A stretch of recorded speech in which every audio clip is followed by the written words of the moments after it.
À présent, avec vous, Christophe Jacubizine, et c'est une nouvelle fois l'islam radical qui est au cœur de l'actualité, avec donc cette série d'interpellations ce week-end, non seulement à Strasbourg, mais aussi à Cannes, de plusieurs hommes, membres donc d'une cellule terroriste qui serait notamment à l'origine de l'envoi d'une grenade sur une épicerie cachère de Sarcelles. La classe politique, évidemment, a immédiatement bondi sur le sujet. Oui, premier constat, cette interpellation a été extrêmement médiatisée. Le ministre de l'Intérieur sur TF1, le Premier ministre sur RTL, le Président de la République, enfin, sur le perron de l'Élysée, pour une allocution. On va commencer par cette première déclaration du week-end, celle de Manuel Valls. Voilà ce qu'il dit. Il ne s'agit pas de réseaux terroristes qui viennent de l'extérieur. Il s'agit de réseaux qui sont dans nos quartiers. Il ne s'agit pas d'étrangers. Il s'agit de Français convertis, de Français musulmans. Bref, Manuel Valls, vous le voyez, plante le décor. Il dit aux Français qu'il ne s'agit pas d'une menace venue de l'extérieur, d'une invasion, mais de Français. Et puis le Président de la République, ensuite, sur le perron de l'Élysée, on va l'écouter. Les musulmans de France ne doivent pas pâtir de l'islamisme radical. Ils en sont aussi victimes.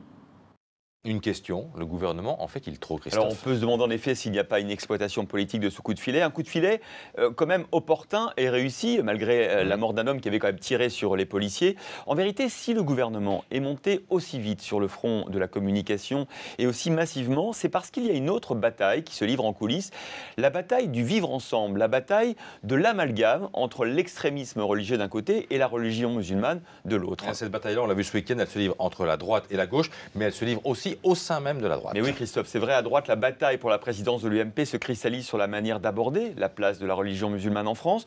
On le sait, Jean-François Copé avait relancé le débat autour du racisme anti-blanc. La semaine dernière, on en avait parlé. Il a choisi ce week-end, dans le Var, de marquer les esprits avec une anecdote dite du pain au chocolat.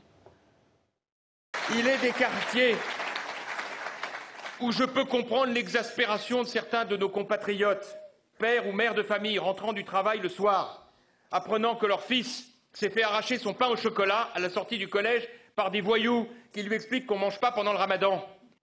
Et puis sur la même thématique, Lionel Lucas, le député des Alpes-Maritimes, a tweeté hier après-midi au sujet du drame d'Échirolles. Regardez, les deux jeunes ne sont pas morts pour un regard, mais pour être trop français, trop assimilés aux yeux des nouveaux barbares anti-français. Alors Christophe, vous le savez, l'enquête n'a absolument pas révélé cet aspect du drame éventuel, mais Lionel Lucas, lui, apparemment le sait. Bref, ces écarts de députés de l'UMP mettent mal à l'aise une autre partie de l'UMP. François Baroin, soutien de François Fillon, a expliqué ce week-end que toutes ces petites phrases sont toxiques, dangereuses, elles altèrent le pacte républicain.